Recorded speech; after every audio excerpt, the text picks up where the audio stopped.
Hello प्यारे बच्चों, आप कैसे हैं? उठो जागो और अपने समय का उपयोग करो।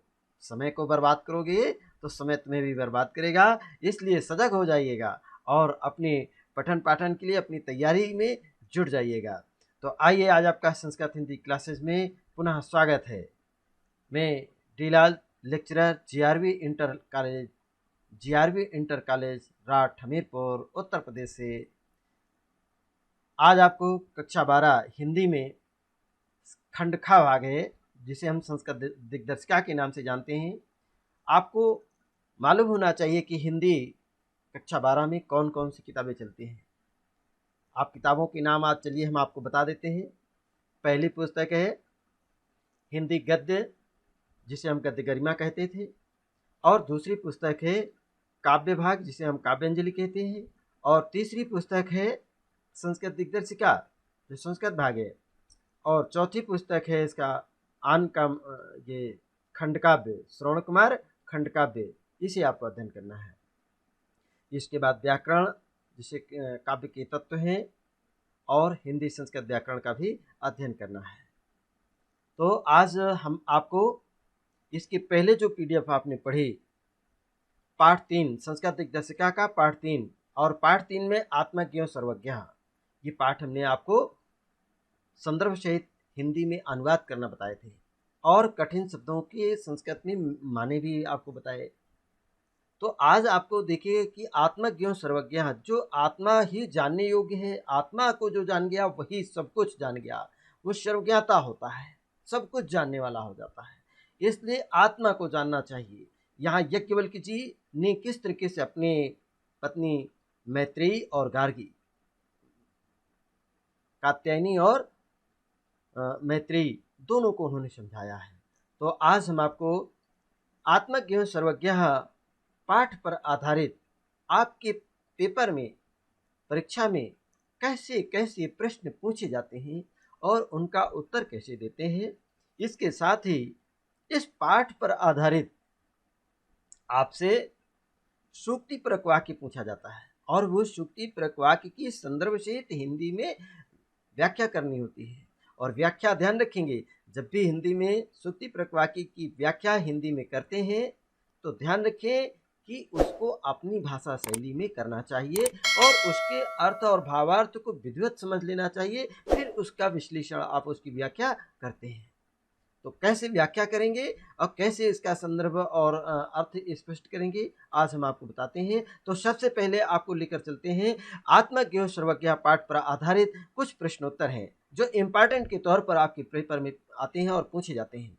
और एक एक प्रश्न अब तो 4 नंबर का आ रहा है, ध्यान रखेंगे। तो आइए शुरू करते हैं। देखिए, अभ्यासार्थ प्रश्न आपके दिए गए हैं। इन अभ्यासार्थ प्रश्नों को आपको अध्ययन करना है। आज आपको दिए गए हैं कि पाठ पर आधारित प्रश्न। पहले हम संक्षेप में आपको बता दें कि इस याज्ञवल्क्य जी ने, जो संपूर्ण पाठ था, याज्ञवल्क्य जी ने अपनी पत्नी मैत्रेयी और कात्यायनी के बीच में धन संपत्ति को, चूंकि वो बाहर जा रहे थे, दूसरे आश्रम जा रहे थे, तो उन्होंने धन संपत्ति को बंटवारा करना चाहते थे। तो किस तरह से मैत्रेयी ने उनसे क्या क्या प्रश्न किया और अंत में याज्ञवल्क्य जी ने मैत्रेयी को बताया कि आत्मा ही दर्शन करने योग्य है, आत्मा ही देखने योग्य है, आत्मा को ही जानने और सुनने योग्य है, और आत्मा ही सर्वश्रेष्ठ है। जो आत्मा को जान गया वो सब कुछ जान गया, यही एक अमरता का साधन है और धन से आप अमर नहीं हो सकते हैं, इस बात को सिद्ध किया है। तो आइए, आज इस पाठ पर आधारित कुछ प्रश्न हैं, उन प्रश्नों के उत्तर आज आपको देना है। पहला प्रश्न है, चलिए आप सावधान हो जाइए। मैत्रेयी याज्ञवल्क्यम किम अपृच्छत। पहला प्रश्न आपसे पूछा गया कि मैत्रेयी ने याज्ञवल्क्य जी से किम मने क्या अपृच्छत मने पूछा। याज्ञवल्क्य जी ने मैत्रेयी से क्या पूछा, तो आप इसका उत्तर क्या देंगे।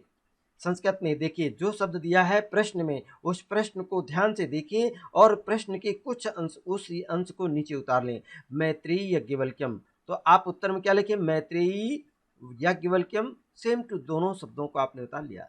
किम की जगह पे केवलम, अपृच्छत शब्द जो है अपृच्छत लास्ट में लिखेंगे और किम के स्थान पर आप ये किम शब्द जो प्रश्नात्मक शब्द है इसको हटा देंगे। इसके स्थान पर उत्तर आपको देना है केवलम अमृत तत्व साधनम, अर्थात याज्ञवल्क्य मैत्रेयी ने याज्ञवल्क्य जी से केवल अमृत तत्व साधन अर्थात किससे अमृत अमर हो जाएंगे उस अमरता का साधन पूछा था। ये अमृत तत्व साधनम अपृच्छत। देखिए प्रश्न आप देखिएगा, प्रश्न में 3-4 शब्द हैं, उन शब्दों को ज्यों का त्यों उतार लिया गया और प्रश्नात्मक शब्द को हटा करके उसके स्थान पर उत्तर जो है ठोस उत्तर उन शब्दों को रखा गया। केवल अमृत तत्व साधनम अपृच्छत। आप प्रश्न समझ गए होंगे। दूसरा प्रश्न आपसे पूछा जा रहा, वित्तेन, वित्तेन माने धन से, कस्य माने किसी किसकी आशा न अस्ति, धन से किसकी आशा नहीं होती है, नहीं की जा सकती है अर्थात नहीं है। तो धन वित्तेन माने धन से अर्थात कस्य माने किसकी, आशा न अस्ति किसकी आशा नहीं है।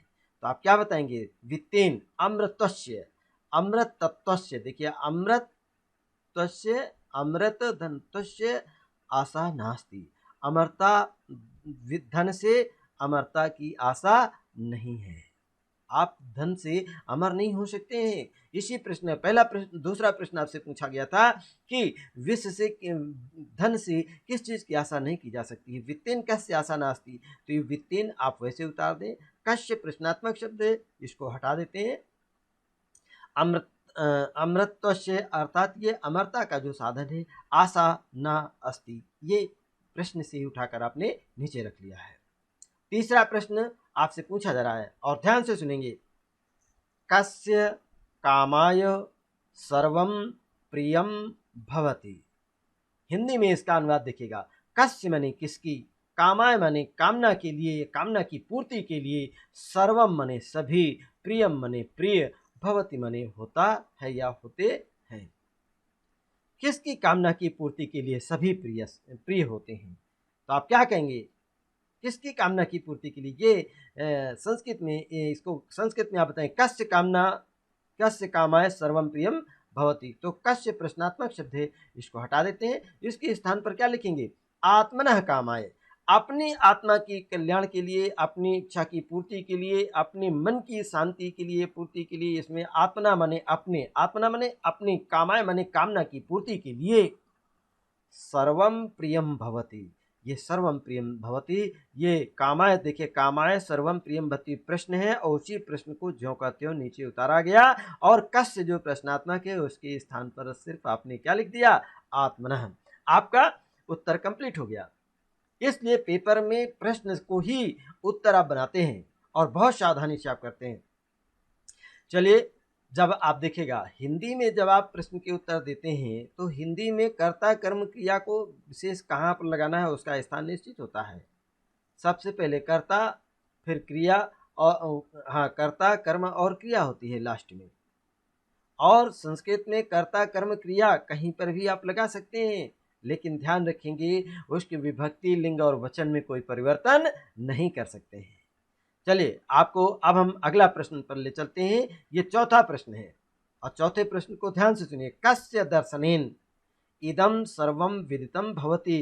कस्य माने किसके, दर्शनेन माने दर्शन करने से, किस चीज के दर्शन करने से, इदम यह सब कुछ, इदम सर्वम यह सब कुछ, विदितम माने ज्ञात हो जाता है, भवति माने ज्ञात होता है या पता चल जाता है। तो आप क्या बताएंगे, कस्य माने किसकी। तो आप यहाँ पर देखिएगा पूरा प्रश्न, प्रश्न में देखिए कितने शब्द हैं, 1 2 3 4 5 6, ये 5-6 शब्द है ना। इनको ज्यों का कस्य प्रश्नात्मक शब्द को हटा दिया, उस प्रश्नात्मक शब्द के स्थान पर आपने क्या लिखा है, सिर्फ उत्तर में आत्मनः, क्या लिखा है, आत्मनः। और बाकी पूरे जो उसी तरह से प्रश्न को ही नीचे उतारा है, सर्वम वित्तम भवति। देखिए कस्य के स्थान पर आपने क्या लिखा है, आत्मनः। आत्मना माने अपने आत्मा के दर्शन करने से यह सब कुछ ज्ञात हो जाता है। ये आपके 4 प्रश्न पूरे हो गए। अब चौथे, इसी के साथ ही कुछ प्रश्न अभी और शेष हैं, वो अगले प्रश्न हम आपसे पूछते हैं। चलिए तैयार हो जाइए और जुटिए। देखिए ये आपके अभी 4 प्रश्नों के उत्तर आपने दिए हैं। अब यहाँ पर आइए, ये 5वां, 6वां और 7वां, ये 7 प्रश्न आपको देने हैं। इन 7 प्रश्नों के उत्तर आपको कैसे साधने याज्ञवल्क्यः मैत्रेयीं कस्य विषयस्य व्याख्यां कृतवान्। याज्ञवल्क्य जी ने मैत्रेयी से कस्य माने किसके विषय की, किस विषय की व्याख्या कृतवान माने किस विषय की व्याख्या किया है, किसने किया है, याज्ञवल्क्य जी से ने, और किसने करवाई है, किसके लिए, अर्थात मैत्रेयी ने क्या पूछा था, मैत्रेयी ने जो पूछा उसकी व्याख्या याज्ञवल्क्य जी ने की है। तो याज्ञवल्क्य जी का आप देखिए प्रश्नात्मक शब्द क्या है, यज्ञ यहाँ पर कस्य, आप देखिएगा बाकी प्रश्न के जितने भी शब्द हैं ये याज्ञवल्क्य मैत्रेयी और कस्य को छोड़ करके विषयस्य व्याख्यां कृतवान, ये सभी शब्दों को उतार लीजिए। कस्य के स्थान पर आपने क्या लिखेंगे, याज्ञवल्क्यः मैत्रेयीं अमृतत्वस्य, अमृतत्वस्य या अमृतत्वस्य, अमृतत्वस्य विषयस्य व्याख्यां कृतवान। याज्ञवल्क्य जी ने मैत्रेयी के लिए या मैत्रेयी को अमृत तत्व की अर्थात अमरता की, अमरता के लिए इस विषय की व्याख्या कृतवान मैंने किया। तो अमरता की व्याख्या, जिससे ना मर सके, इसकी व्याख्या। आप जानते हैं ना कि शिक्षा अमृताय अश्नुते या विद्या अमृताय अश्नुते, विद्या अमरता की ओर ले जाती है। आज आपसे अगर पूछा जाता है कि ये एलईडी का आविष्कार किसने किया, बल्ब का आविष्कार किसने किया, रेल के इंजन का आविष्कार किसने किया, तो आप किसका नाम लेते हैं। इसी तरीके से ये विद्या है बेटा, विद्या में कोई खोज करिएगा, कुछ अच्छा लिख के जाइएगा, हजारों साल पहले लिखी हुई पुस्तकें। आप कहते हैं कि 12 बरस की पोई रोटी और ज्यों ज्यों नारी परोसे त्यों त्यों ताजी होए। 12 वर्ष मतलब हजारों वर्ष पहले जो पोथी रूपी, ये किताबें रूपी, जो पुस्तक रूपी जो रोटियां पोई गई हैं, जिनको रचना की गई है, जब जब इसको परोसेंगे, जब जब इसको आप पढ़ोगे, तब तब ताजी की ताजी ही रहेगी, वही रसास्वादन आनंद की अनुभूति आपको होगी। और जानते हैं पुस्तकों में तो खजाना भरा हुआ है, मतलब आपको हर चीज का समाधान आपको किताबों से मिलता है, आपको विशेष आनंद की। चाहे पर्वतों का भ्रमण कर लीजिए, नदियों का दर्शन कर लीजिएगा, इसी में माता पिता श्रद्धा भक्ति जो कुछ भी आप पढ़ना ढूंढना है, वो सभी रसों का रसास्वादन आपकी पुस्तकें कराती हैं। आप पढ़िए तो मन लगा करके। चलिए आकर भटक गए थे, हम आते हैं अपने पाठ्यक्रम में। तो हमारा जो याज्ञवल्क्य जी ने 6वां प्रश्न आपसे पूछा जा रहा है, याज्ञवल्क्य एन मैत्रेयीं प्रति किम अमृत तत्व साधनम उक्तम, अर्थात याज्ञवल्क्य जी ने के द्वारा मैत्रेयी के लिए, मैत्रेयी के प्रति किम माने क्या, अमृत तत्व साधनम उक्तम, अमरता के तत्व को, अमरता के लिए क्या साधन उक्तम माने बताया गया। तो क्या साधन बताया गया है उसको आप जान लें। आप भी अमर होने का क्या साधन है आप जान लीजिएगा। याज्ञवल्क्य जी ने मैत्रेयी को बताया। मैत्रेयी कौन थी, याज्ञवल्क्य जी की धर्म पत्नी थी। और याज्ञवल्क्य जी की दूसरी पत्नी का क्या नाम था, तो आप क्या बताएंगे, याज्ञवल्क्य जी की दूसरी धर्मपत्नी का नाम कात्यायनी थी। क्या नाम था, कात्यायनी। तो याज्ञवल्क्य जी ने, अब देखिए इसका उत्तर कैसे बनाएंगे, याज्ञवल्क्य इन मैत्रेयीं आत्मनः दर्शनम, किसको दर्शन, आत्मना दर्शनम, अर्थात आत्मा ही दर्शन करने योग्य है, दर्शनार्थम श्रवणम, वह दर्शन करने योग्य है, देखने योग्य है, श्रवणम उसके सुनने योग्य है, मननम मने मनन करने योग्य है, और निधि अध्यासनम अर्थात ध्यान करने योग्य है। कौन ध्यान करने योग्य है, ये आत्मा ही ध्यान करने योग्य है, आत्मा ही दर्शन करने योग्य है, देखने योग्य है, आत्मा की ही सुनने योग्य है। चा अमृत तत्व साधन उत्तम, यही अमरता का साधन उत्तम मने बताया या कहा या बोला। ठीक है, ये आपको 6वां प्रश्न होगा। तो आइए अब 7वां प्रश्न आपसे करते हैं। कह सर्वज्ञ भवति, कह माने कौन, सर्वज्ञ माने सब कुछ जानने वाला, और भवति माने होता है, कौन सब कुछ जानने वाला होता है। तो आप क्या बताएंगे, कह के स्थान पर प्रश्नात्मक शब्द है, इसको हटाइए, इसके स्थान पर आत्मना लिख दीजिए। क्या लिखेंगे, आत्मना दर्शनेन, आत्मा के दर्शन कर लेने से नरः माने आदमी या व्यक्ति, सर्वज्ञ भवति सब कुछ जानने वाला हो जाता है। तो कह सर्वज्ञ भवतु, आत्मनः दर्शनेन नरः सर्वज्ञ भवतु, आत्मा के दर्शन कर लेने से मनुष्य सब कुछ जानने वाला होता है। इस प्रकार से इस पाठ पर आधारित आपने प्रश्न सुने हैं, और ये प्रश्नोत्तर आप सुन करके भुला मत दें। इनको जो पीडीएफ दी जा रही है, इस पीडीएफ को आप अपने नोट बना लें, इनको लिख लें।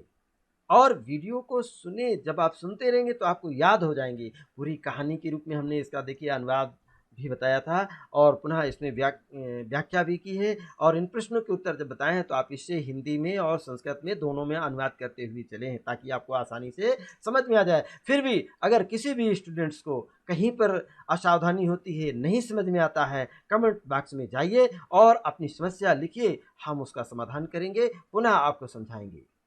तो चलिए आगे चलते हैं। अब हम इस पाठ पर आधारित कुछ सूक्तिपरक वाक्य हैं और इन सूक्तिपरक वाक्यों की हम व्याख्या करेंगे। तो आपको ये पूछा जाता है 5 नंबर का, देखिए ये भी प्रश्न आता है, सूक्तिपरक वाक्यों की संदर्भ सहित हिंदी में व्याख्या। पहली सूक्ति आपसे पूछी जा रही है, नावा अरे पुत्रस्य वित्तस्य च कामाय पुत्रो वित्तं वा प्रियं भवति, आत्मनस्तु वै कामाय पुत्रो वित्तं वा प्रियं भवति। संदर्भ इसका देखिएगा, आप ये संस्कृत में लिखा है, आपके पेपर में ये लिखा होगा कि सूक्तिपरक वाक्यों की आप व्याख्या कीजिएगा और दूसरा आपकी ये सूक्ति दी गई होगी कि ना वा अरे पुत्रस्य वित्तस्य च कामाय पुत्रो वित्तं वा प्रियं भवति, आत्मनस्तु वै कामाय पुत्रो वित्तं वा प्रियं भवति।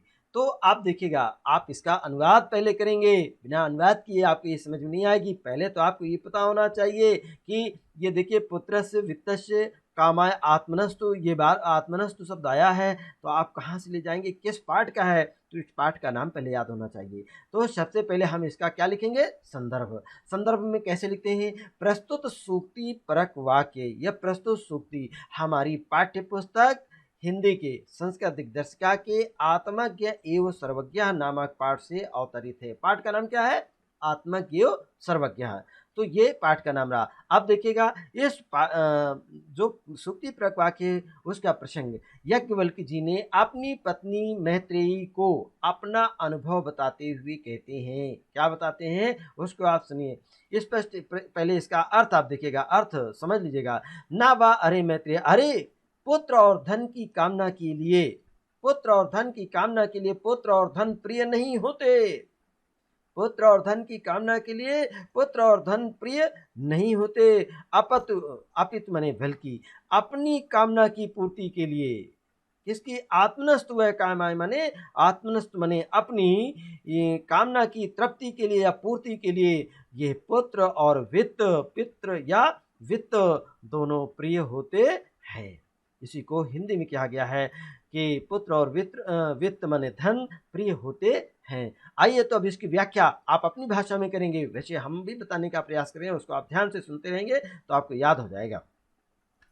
देखिए, प्रत्येक मानव, कैसे व्याख्या करते हैं, प्रत्येक मानव वृद्धावस्था को सुखपूर्वक व्यतीत करने के लिए, किसकी, भाई युवा, बचपना में तो बच्चा सुंदर होता है, सभी उसको पाल लेते हैं। युवा अवस्था में किसी को पालने की आवश्यकता नहीं, उसके भुजाओं में ताकत होती है तो वो सारा काम कर सकता है, उसके हर अंग क्रियाशील होते हैं। लेकिन जैसे जैसे बुढ़ापा आता है तो आपका शरीर कमजोर और जर्जर हो जाता है, इसीलिए इसको जरावस्था या बुढ़ापावस्था या वृद्धावस्था भी कहते हैं।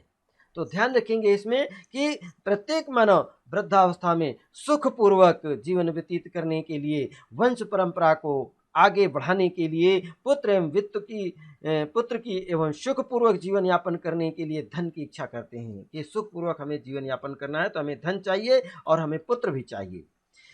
इसी कारण यह कहना कि पुत्र प्रत्येक पिता को इसलिए प्रिय होता है कि वो उसका पुत्र है, वो उसका पुत्र है इसलिए वो उसको प्रिय नहीं है। आप देखिएगा तार्किक क्या है, पुत्र आप क्यों प्यारा होता है कि बुढ़ापे के में कहते हैं अंधे की एक लकड़ी, अर्थात बुढ़ापे का एक सहारा। माता पिता के लिए श्रवण कुमार उनके बुढ़ापे का एक सहारा बने थे कि अंधे थे, उनकी कोई सेवा शुश्रूषा करने वाला नहीं था। श्रवण अपने पिता को इसलिए नहीं प्रिय थे कि श्रवण उनके बेटे हैं, पुत्र हैं।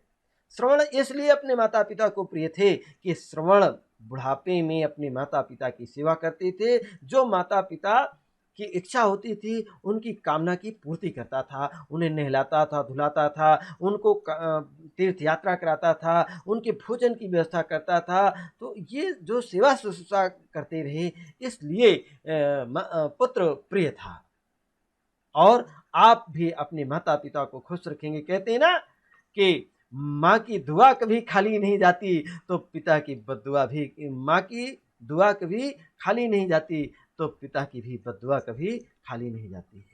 और ध्यान रखेंगे, बर्तन मांज करके, मजदूरी करके माँ पाल लेती है 4-4 बेटे, लेकिन आज का ये जो समाज है, 4-4 बेटों से एक माँ पाली नहीं जाती है। ध्यान रखें, बहुत गंभीर विषय है और इसको मनन करें। अर्थात अपनी आत्मा के कल्याण के लिए, अपनी कामना की पूर्ति के लिए ही पुत्र और धन प्रिय होते हैं। युक्ति संगत यही है।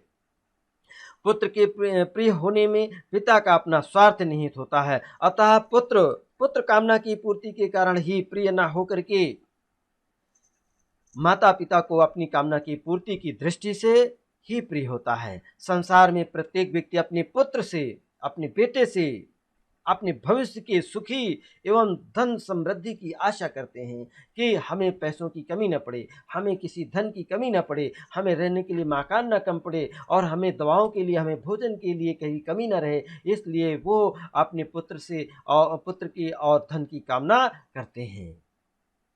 और धन से जहाँ एक और वर्तमान सुख से व्यतीत करते हैं, धन से जहाँ वर्तमान में एक और सुखपूर्वक जीवन यापन करते हैं, वहीं भविष्य की योजनाओं को पूर्ण करने पर भी उन्हें धन से ही प्यार होता करते हैं, अर्थात धन ही उन्हें प्यारा होता है। अतः याज्ञवल्क्य जी ने बहुत स्पष्ट और सही बात कही है कि पुत्र और धन कामना की पूर्ति के लिए नहीं, पुत्र और धन उनकी कामना की के लिए या कामना की पूर्ति के लिए प्रिय नहीं होते, वरन अपनी कामना की पूर्ति के लिए ही ये धन और ये पुत्र प्रिय होते हैं। ये अक्षरशः बिल्कुल सत्य है, बिल्कुल सही बात कही उन्होंने।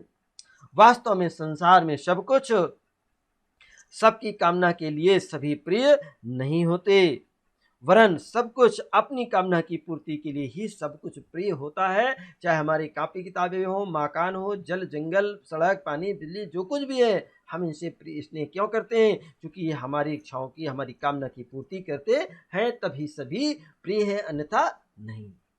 इसलिए बिल्कुल सही कहा था। और इस बात की श्रुतिपरक वाक्यों की व्याख्या आप अपनी मन से, अपनी भाषा शैली में और अपने वाक्यों में करिए। इसको लिख करके लाइए, कि व्याख्या आप स्वयं से लिख करके लाएंगे, ये आपको गृह कार्य के रूप में मानिए। चलिए इसके बाद आइए हम अगली सूक्ति पर लेकर के चलते हैं।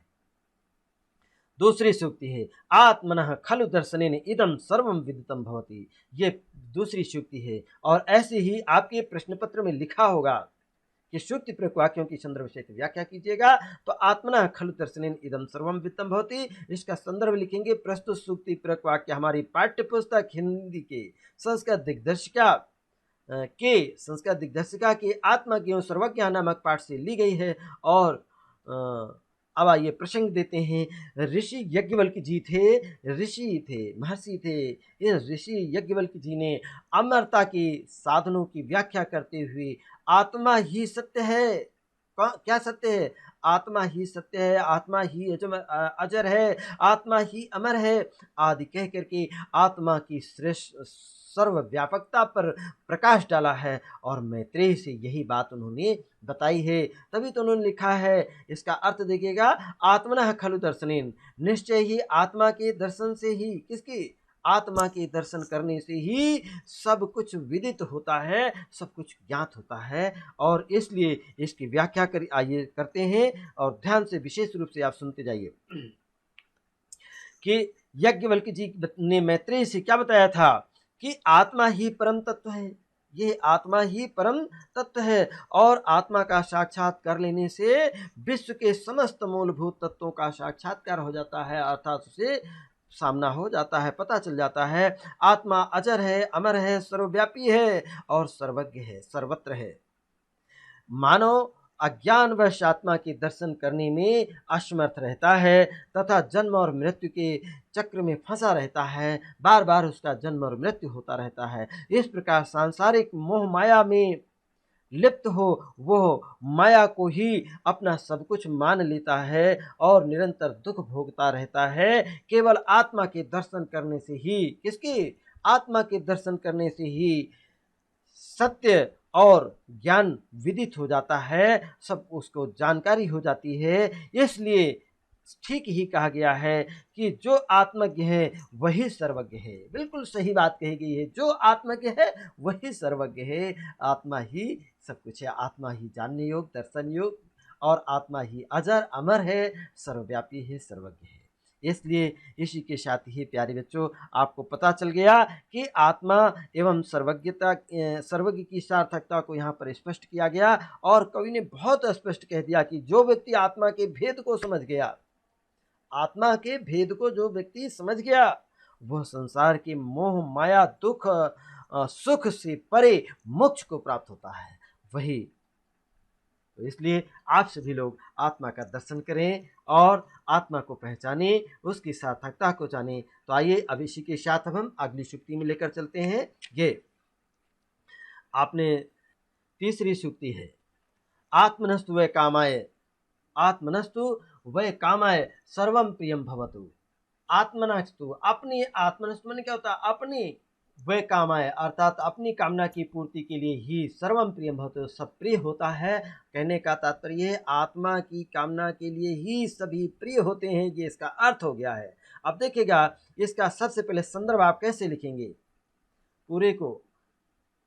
अरे वाह, ये पहली सूक्ति से मिलता जुलता है और इतना पार्ट अलग किया गया है। कोशिश की गई कि आपको नए तरीके से एक अलग सूक्ति की व्याख्या की जाए।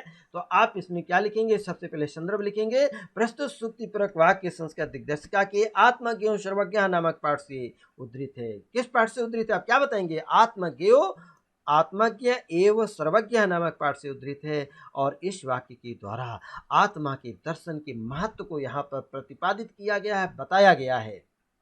तो चलिए अब इसकी व्याख्या कैसे करेंगे।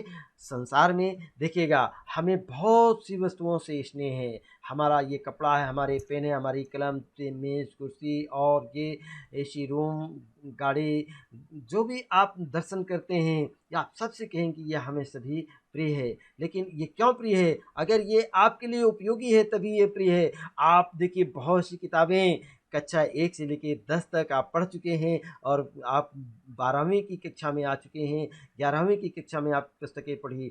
तो जितना आप अभी अपनी क्लास से संबंधित पुस्तकों से आप प्रेम करते हैं, क्या उतना ही आप कक्षा 1 की पुस्तक से कर रहे हैं, उनको संभाल कर रख रहे हैं, 1-2 की पुस्तकों को संभाल कर रख रहे हैं? नहीं। क्यों? कि अब उसका उपयोग आपके जीवन में नहीं है, इसलिए आप उसको उतना तवज्जो नहीं देते हैं। आप देखिए ना, आप मोबाइल को सबसे ज़्यादा प्राथमिकता दे रहे हैं, क्योंकि आपके लिए सबसे ज़्यादा, आपकी भलाई के लिए, आपकी कामना की, आपकी इच्छाओं की पूर्ति आप अपने मोबाइल से कर रहे हैं, इसलिए मोबाइल ज़्यादा प्रिय है। बहुत से लोगों को खाना प्रिय नहीं है।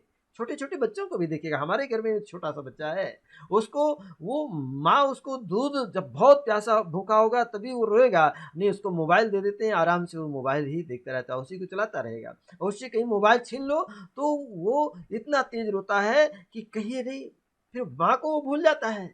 तो याद रखें, उसको उसी में आनंद आ रहा है, तो वो उसी को अपना सुख मान बैठा है। तो संसार की हम जितनी भी वस्तुएं आप देखते हैं, ये सभी से जो हमारा स्नेह है, ये हमारा स्नेह उन वस्तुओं से नहीं बल्कि अपनी इच्छाओं की पूर्ति में वो वस्तुएं अधिक सहायक हैं और पूर्ति करती हैं, हमारी इच्छाओं की पूर्ति करती हैं। इसीलिए हमें वो सारी वस्तुएं प्रिय हैं। और इसीलिए याज्ञवल्क्य जी ने अपनी पत्नी मैत्रेयी को समझाते हुए कहा था कि वित्त से आप अमरता की साधन तो नहीं प्राप्त कर सकते हैं, लेकिन वित्त से, धन धान से संपन्न लोगों की तरह सुखमय और आनंदमय जीवन यापन कर सकते हैं। इसलिए ठीक ही कहा उन्होंने कि देखिए, आत्मनस्तु वै कामाय सर्वम प्रियम भवतु। जो अपनी आत्मा को जान गया उसे सब कुछ प्रिय होता है। अपनी आत्मा के कामना के लिए ही सभी प्रिय होते हैं, अन्यथा नहीं। इसी के साथ ही प्यारे बच्चों, हमारा आज की ये वीडियो कुछ लंबी हुई और समाप्त होती है आज का। और पूरी में जो भेजी गई वीडियो हैं इनको पूरा देखें और इसको लाइक करना, सब्सक्राइब करना मत भूलें। अपने दोस्तों से कहिए लगातार ये वीडियोस देखते रहें, ताकि परीक्षा में बेटा इन्हीं प्रश्नों के उत्तर आपको देने, ऐसे ही प्रश्न आएंगे और ऐसी स्तुतिपूर्वक वाक्यों की व्याख्या करनी होगी। और अपना ध्यान रखें, कल फिर मिलते हैं। इसके अगला वाला पाठ है जिसे ऋतु वर्णनम का कुछ अवशेष भाग है, उसको हम पढ़ाएंगे। तो अगले पाठ से जुड़ेंगे, उसको पढ़ करके आएंगे। और इसमें कहीं भी आपको डाउट्स है तो आप सब्सक्राइब जरूर, उसमें कमेंट बॉक्स में ज़रूर नोट करें, उसका समाधान किया जाएगा। खुश रहें, प्रसन्न रहें। तब तक के लिए आप सभी का बहुत बहुत